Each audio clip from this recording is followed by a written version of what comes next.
Now, this one will be a little bit simpler for you because it's a story that's been told before. I don't know if you didn't get a chance to watch the Democrat National Convention last week, you're actually in good company because viewership was significantly down by more than 20% from when Hillary Clinton was being anointed the next supposed president of the United States. That's a good sign. So there's even less enthusiasm. Now, is it possible you get less enthusiasm than the level for Hillary Clinton? I mean, that's hard to imagine, right? But 23.6 million people allegedly watched Joe Biden's speech, and I would be hard-pressed to believe it was even that many, frankly. But almost 30 million had watched Hillary Clinton's acceptance speech 4 years prior. So there's even less enthusiasm for Joe Biden, and you can understand why. There's never really been any enthusiasm for Joe Biden anywhere in the Democrat Party. I mean, over a long period of time, this guy, this is not the first time he's run for president. And in fact, his speech that he gave was immediately accused of being plagiarized from a Canadian politician named Jack Layton.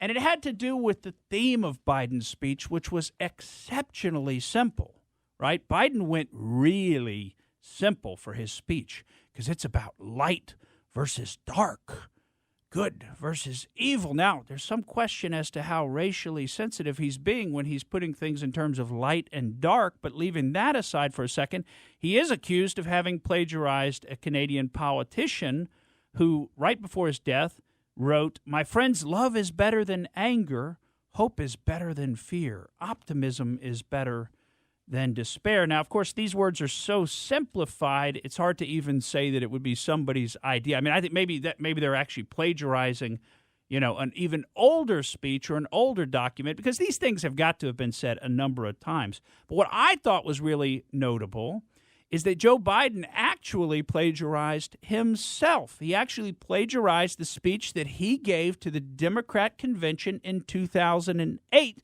when Barack Obama was being anointed the next president, you remember, in Denver.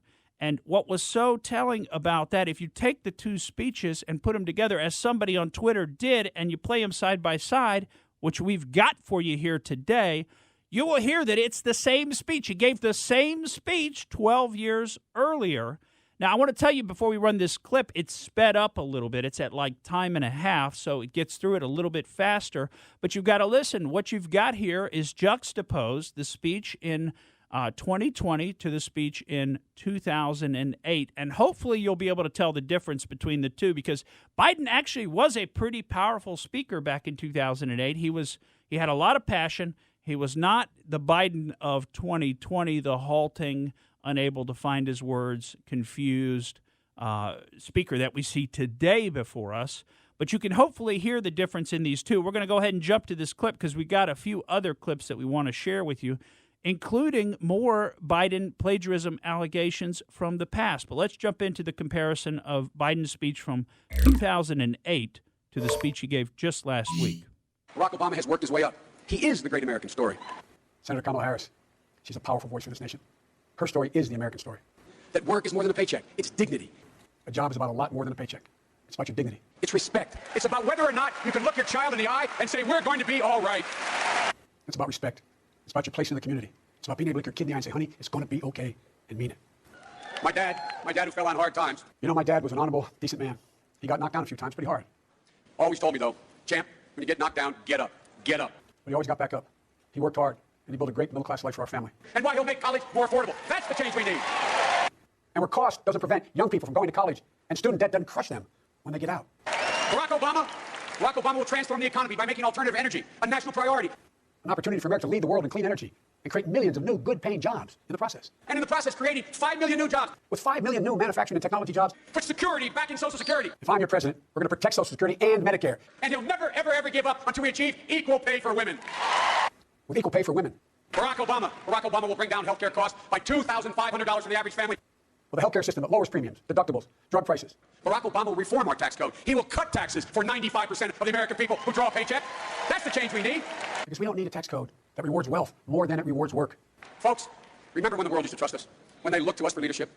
I'll be a president who will stand with our allies and friends and make it clear to our adversaries the days of cozying up to dictators is over. We will hold Russia accountable for its actions. Under President Biden, America will not turn a blind eye to Russian bounties on the heads of American soldiers. The American people are ready. I am ready. Barack is ready. So the question for us is simple. Are we ready? I believe we are. And this is the time as Americans together. We get back up together. Let us begin, you and I together. This is our time. This is America's time. This is our moment to make hope and history rhyme. It defines who we are as a people. And now it's in jeopardy. I know it. You know it. You know, all elections are important. We know in our bones this one is more consequential. These are extraordinary times. This is an extraordinary election. And now history has delivered us to one of the most difficult moments America's ever faced. That's the America that George Bush has left us. And that's the America we'll continue to get if John McCain is elected president of the United States. Freudian slip is if he's given 4 more years, he'll be what he's been for the last 4 years. Our debt to our parents and our grandparents is too great. Our obligation to our children is too sacred. For you, your family, your children? It's the same speech. It's the same speech he gave in 2008. And hey, by the way, doesn't that highlight the fact of all of those unfulfilled promises that were being made? I mean, everything was supposed to be fixed. He and Obama had 8 years to do it, right? They were going to fix health care, taxes, equal pay. They were going to hold Russia. All these things were supposed to happen, right? So why are we still having the problems today in 2020? Why does everybody who has to use their health care, their health insurance, why does everybody who does that know that Obamacare was a complete farce? You know, it was fake. They didn't fix anything. They made it worse. You pay more in premium, and now you've got a huge deductible, where at least you used to occasionally be able to meet your deductible and use some of your insurance. In today's world, you pay more for it, and you can never use it. So why didn't they fix it? Why has Joe Biden been in political office for 47 years, and we still have all these problems? Because he's not going to fix a darn thing, because all these is speeches. All this is him trying to get elected. And that's what we heard from him. Now, I hope you didn't mind the fact that we had to play that sped-up version. Otherwise, it would have been a 5-minute clip. I thought they gave him coffee before bedtime there. But could you hear the difference in energy? He had a lot more energy in 2000. I mean, actually, and if you slowed it down and listened to it, it is a pretty powerful speech that he gave in 2008. Do you think it was live, though? In terms of passion. The one that he gave last week, Yeah. I'm up in the air on that.